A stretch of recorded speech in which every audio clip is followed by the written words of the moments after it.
to this week's edition of Hassel's Review. This week we're going to be reviewing the X-Men uniform style X-Men from Marvel Legends, both 3-packs, as well as the Mafex Cyborg Superman. But before I get into what good figures really are, let's take a minute to kind of delve into what a shitbag Target is. So as you know, Target always has exclusives. Fanboys play hell getting them, especially with the G.I. Joe versions. I have a Major Blood that is damaged from Target, but he was so hard, it was like, look, that's the only way we'll get him, is to keep him. Well, the first edition of Ultimate Bret Hart, he was upwards of $200 at one point. Then the dicks at, Mattel decided to re-release him, so his value has dropped. But before they did that, they did announce a second Ultimate Edition of Bret the Hitman Hart and his classic pink attire from the Royal Rumble. Well, here's the deal. I went in for it, like most people. Sold out, no problem. Was happy about it. Got my shipping notification. Took a little longer than I thought it should, but you got my shipping notification. It's on the way. Excited. I'm at work. I got the email. Hey, your package has arrived. Fucking great. Get home. Look on the porch. There's no package. So the first thing that hits me and says, please don't tell me I got porch pirated or the same bullshit that happened when the Mr. America ordered. They never showed that Amazon says it did. So I make the trek to the mailbox and I'm praying more and more with each step that he's not in there. He's not in there. He was in there. Crammed in there in a fucking bag. Well, see, this is where I don't even blame our postal carrier, because we receive a shit ton of stuff from Amazon, Walmart, and it's always in bags, and it's 9 out of 10 times, baby clothes or something that, my wife has bought for the kids. So, when this bag arrives, I'm like, oh shit, that's not on the mail carrier. That's on Target and their piss poor DC. I actually manage a DC, so I know these fucking things. It's not procedure to put your exclusive product in a fucking bag. It was in a box. However, hoping for the best. I reach in and it's wedged, and I can feel it. I already feel it. Pull him out, and this is what he looks like. Front's so-so. But then we go to the side here. There's Bret in all his crushed glory. And look at the back. It's kind of hard to, see how good dented that is? Yeah. This is what Target exclusives look like when you buy them online. So, buyers beware. If you want to continue to do business with Target, God bless you. I hope you better results than I got, because that was just the drizzling shits. They won a drizzling shit award. They are DS award winners. Contacted their customer service, and of course it's, oh, you can mail him back and get another one. Well, he sold the fuck out. So I know what's going to happen. I'm going to mail him back. Oh, he's no longer in stock. You can either wait 6 months and get one, or we'll give you a refund, which will more than likely be what they fucking do. So I took to social media. Typically they do you right when you do that. They at least say, hey, look, we'll go ahead and get you one in the mail. Just keep that damaged piece of shit. Because it's not good for anything but opening at this point. What are they going to fucking do with it? No. Send him back and we'll be happy to give you another. I did get a $10 gift card. Whoop-de-fucking-do. So yeah, that's worth the headache of me having to go and print a label, carry this son of a bitch to a FedEx drop, or back to the post office, or whatever the fuck I got to do with it. So yeah, that's where we are with that. So moving on to something more positive, more gooder, we're gonna get into the X-Men style, uniform style, as you see here behind me in all their glory. So we got Wolverine on a retro carded back a little while back. You've seen the review on that. I opened it. Looks great. I do love the fact that he's in scale. He's small. So I got the 2 3-packs, and you know, you have Banshee, Gambit, Psylocke in one, Storm, Jubilee, Forge the other. So I was like, oh, you know what? I'm gonna open the one I'm going into it with the lowest expectations. Is going to be the pack with Jubilee, because I'm just not big on Jubilee. So I'll go ahead and open that, and I check out my boy Forge. Stellar job, stellar job. The only complaint I have is I would like to have the robot fist as opposed to the gloved fist, but he still got the robot thigh, so we're cool with that. No problems there. Storm looks great.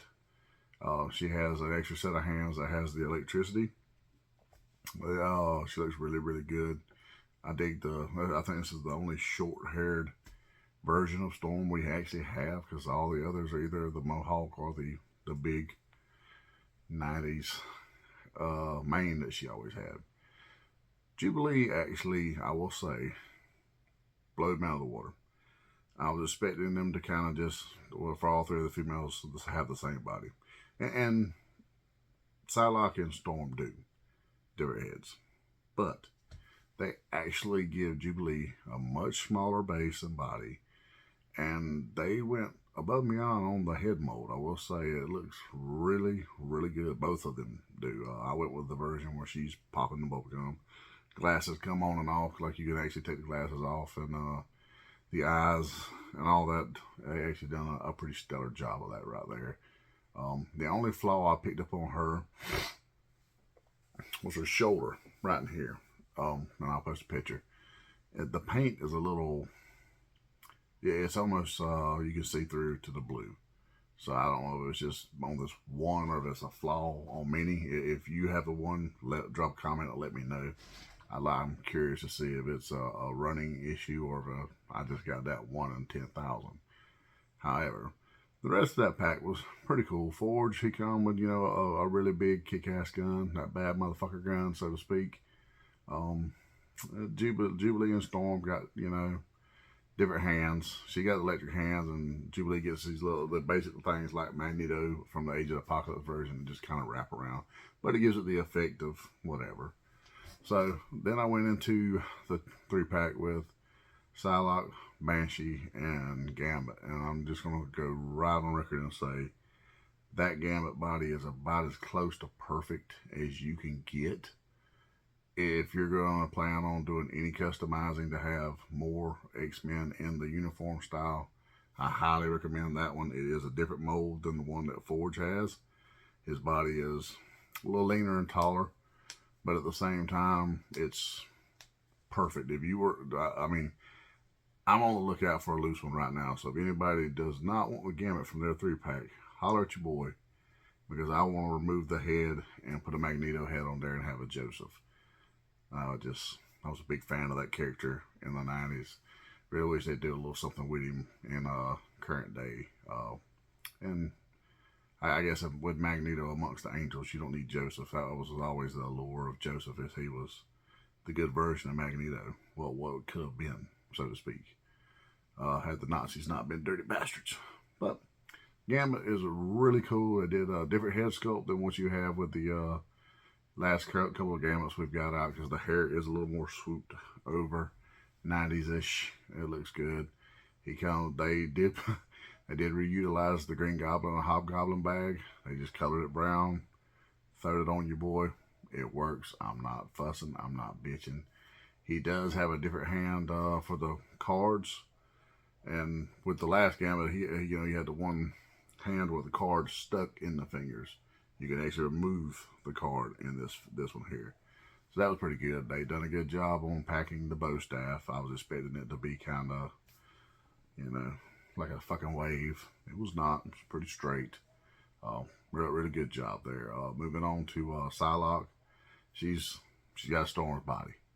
I mean, there's not much more you can say. They put a little booty on both of them. Kudos there. But she has basically just Psylocke head. It's not bad. She only comes with one head. She has a couple of different hands. There's a karate chop hand, and then there's like a couple closed fists, and then some open fist. But you only get the one closed fist, and that's for the hand that the thing actually goes on, which I was like, oh. But then clearly in the packaging, it shows where, but for that one closed fist, it's the opposite hand of where it should be. So, which it was a little weird because it showed like that with the closed fist down. So I opted to put the psychic blade over the open fist, and was gonna put the closed fist on the other hand. Went for the Judy chop for a second, and I was like a little on the fence about it. But the more I looked at that, the psychic katana, it looks really great on its own. But then it has an actual energy piece that it slides completely over it, and it just looks great. Now I kept looking at it and looking at it. I was like, fuck, she's got to have both. So my Psylocke, when she's down there, she's got the psychic knife and the katana. She's ready to fuck some shit up. She is not playing around. She is on the loose. Moving on to Banshee. Perfect head sculpt, both of them. The closed mouth version very much gives you that 70s Sean Cassidy. I dug it. I liked it. It looks good. But you can't have a Banshee figure without the open mouth screen. So I swapped over, and this is another thing I will give Hasbro super big props for. Super 7, you need to learn to do heads the way that Hasbro was doing them. Because every one of these figures where I change the head on them, head pops off, pops back into place with no problem, no neck cracking. The ball in the holes is just perfect. It ain't a deal like with the Thundercats or your Silverhawks or any of their line where you can pull the head off and putting it back on. You're going to do one or two things. You either crack the neck to get it all the way down there, or barely have it on there and a good wind to blow the fucking head off. So yeah, and that's not the way you want your head blown off. But Hasbro, I'll give you the kudos on that shit right there. You guys done an amazing job on that right there. So I changed the heads out to put the Screaming, changed the hands because he's got closed fist. All right, I thought closed fist, open fist, and then he's got these like, so to speak. So I put them on there and give him the crouched like come get you some bitches pose. It looks really good. I dug it. The only flaw with that figure at all is the way they done the cape, and I was worried about this. Cape's a little material wise. It's I don't know. It's very cheap cloth, so to speak. But the way it's adhered to it, I thought they would go with, you know, some kind of like into the mold itself. No, there's these little pegs that come off like this, off both arms, both legs, and it looks like the drizzling shits from the back. From the front, it looks great, but if you're somebody who, if you were to buy this for a youngster to play with, or maybe you just like to do diorama sets, you better be damn careful in how you pose him, because if that gets exposed at all, horrible looking, horrid, bad, real bad. All in all, though, the figure himself, I mean, he's pretty damn solid beyond that right there. That's probably the biggest knock on all 6 of these figures. He's the only one that I found that, like I said, other than Jubilee's shoulder, that was a little let down. But that could just be for mass production and poor quality control or something. Beyond that, this line, I give it a good solid 4.5 out of 5 Hassels. It's damn near perfect. And then you get Wolverine, because I had to get all mine out. So I was like, I had them posed together, took a picture, put Wolverine in there, because then you got all 7. Then I was like, yeah, put Cyclops in there. I mean, you got 90 Cyclops in the blue and gold. You got to throw him in the mix. So I threw him in there, and then as you can see, I put them all together with my other X-Men. And now I am dangerously close to thinking about opening my Xavier that's sitting beside me in the hover chair so that he can be amongst them, because I don't think we'll get the Shi'ar version of Xavier with the big strife headpiece, which would be cool if they did do it.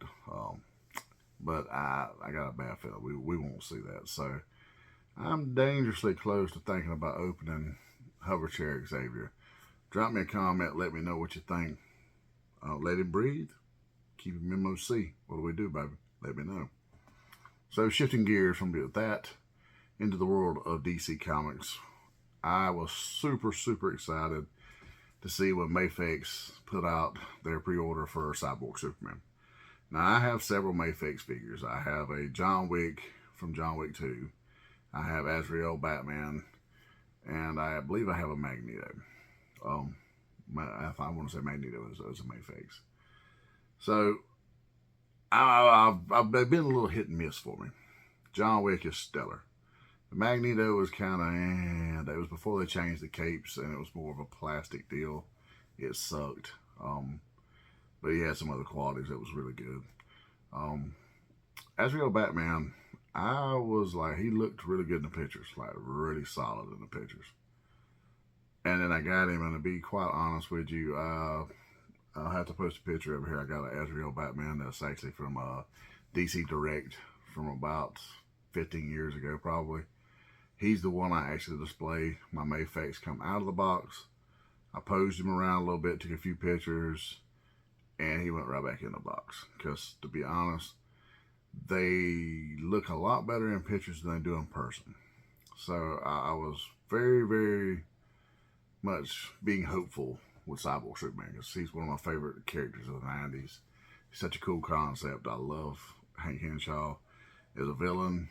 It was just fucking great, and I love that story. I kind of wish he hadn't got shit on the way he has, and you know, some of the previous years, and they've tried to recoup some of that, but you know, he's still pretty much a badass.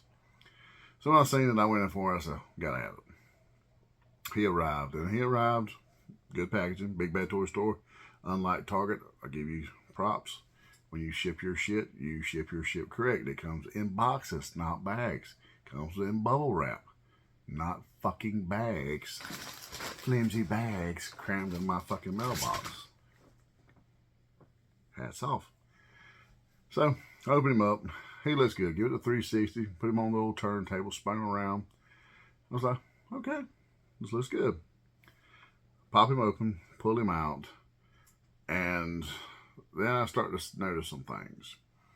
So, all in all, he's a pretty solid sculpt, especially like from the neck down.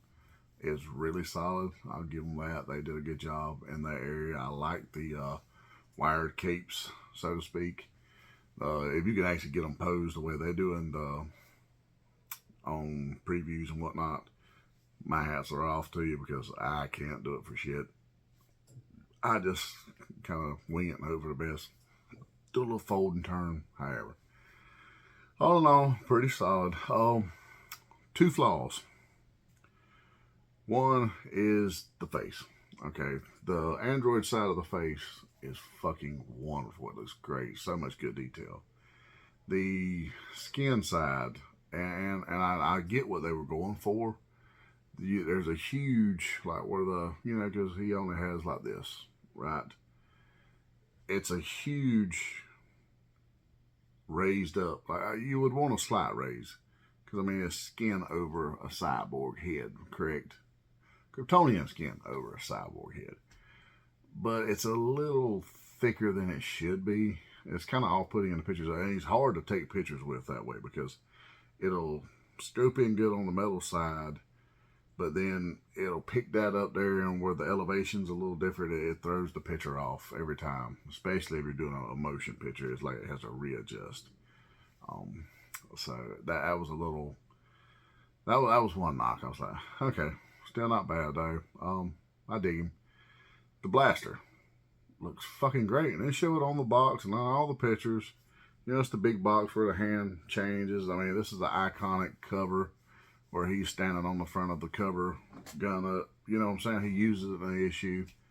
So I was like super pumped. I was like, oh man, I'm already gonna have it. I'm gonna put it on a flat stand with that in his hand, blasters out, you know, balls out. We're going at it. And I pull the hand off, and the first thing I notice is they have a very tiny peg.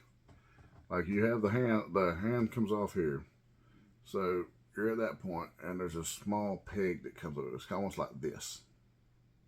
And it's like, ooh, that's just asking for fuck up. It's like, it's one thing like if you break a hand, like, you know, with most of your Hasbro figures and some of your other figures, when they swap hands, you have the hand and the peg comes out of the hand. That way, if push comes to shove, worst to worst, that peg breaks, you're only out that one hand. You've got 30 others, you can do something. With these, no. The peg comes out of the wrist and it goes up into the figure. Male, female end. So I was a little worried. So, okay, so I got to looking at the thing. I put my blasters in. Looks super cool. I'm like excited. There's no way in hell you're getting that in there. It's literally the beveled out spot to the blaster is smaller than what the wrist is. And I thought it was just me, but I actually had posted some pictures on a Facebook group of mine, and that was the first thing that guy asked me on there. Was like, hey, did you have a problem with the blaster? And I was like, yes. He's like, okay. He said, I thought it was just me. I said, no, it's an engineering issue, apparently. But the blaster, it's not going on there. I mean, you could force it, but I'll be so terrified that you will break that peg that I was no way in hell I was fixing to do it. I was like, no, sir, not happening. So that was my other big knock on that right there. Beyond that, all in all, the figure's pretty damn solid. I'd probably say it's about a 3 3/4 out of 5 stars, or 5 Hassels, so to speak. 3 3/4, somewhere in there. Not quite a 4. The other thing is the flight stand. I will give you props for putting a flight stand in there with multiple, you know, things to choose from. Flight stand shit. I mean, if you move it in the slightest, it falls over. It doesn't support the weight. I will say the best flight stands I found so far are NECA. Hands down. Go spend the money. Get the NECA ones. They're only like, you only get 3 of them for like $20-something, but it's far superior. Like, this is how I kind of done him. You know, he's got the whole, you know, looking menacingly down. He's pointing, so to speak.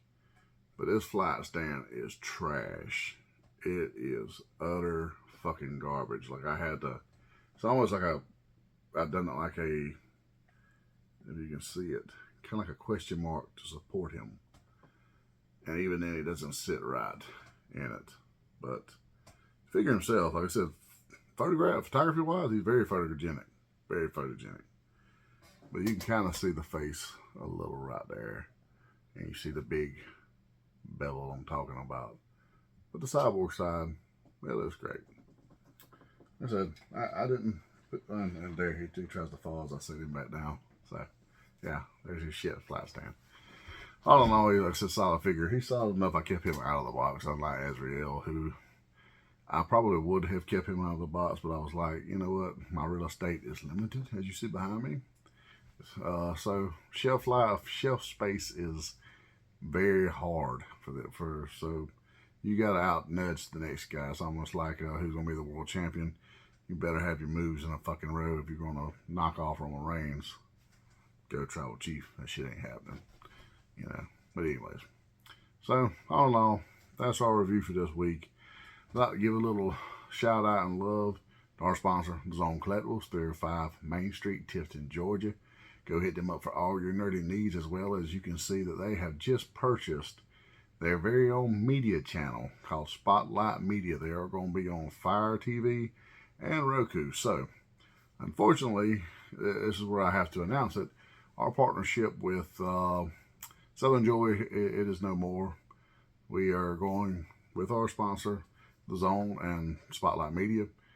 We'll have more news on that pretty soon, but when we have the news, the Nerdy Man Room Show, Hassel's Review, and Big Rob's House of Entertainment, and No Chinese Food will all be on Spotlight Media on Roku TV as well as Fire TV now. So it's a big opportunity for us at the same time as it is, hey, our sponsors growing like fucking weeds, people. So hey, go over to Tifton, give them a little love, shout out there. If you got something you're looking for, I promise you, if they don't already have it, ask them, they'll get it. With that being said, check out the Dirty Man Room Show with me and my co-host, Monster. We're on here every week. We give you something to laugh, cry, or just sneeze about, however you want to do it. But we do a pretty damn good job of it. This past week, we just done a Toy Biz episode. I mean, if you're a Toy Biz fan, go check that out. I promise you, you will be entertained. It was so much nostalgia for us that we just had nergasms for a week getting ready for this show. We were super, super pumped. And when you're not checking us out, by all means, go show some love to Big Rob's Hassel Entertainment and No Chinese Food. Because I promise you, he is very entertaining. And hopefully, very soon, we're going to do a food challenge with Big Rob. In Tiffin, Georgia, you see a theme here. We stay somewhat local. There's a food challenge for a burger, and hopefully he and I are going to go over there. I believe it's Espresso 41, and we're going to go over there and we are going to film this thing up. We're going to document it like a son of a bitch, and he's going to defeat this food challenge live. So be on the lookout for that right there. It's coming pretty soon, guys. So with that being said, if you're not in the blue and gold, get the fuck out of here.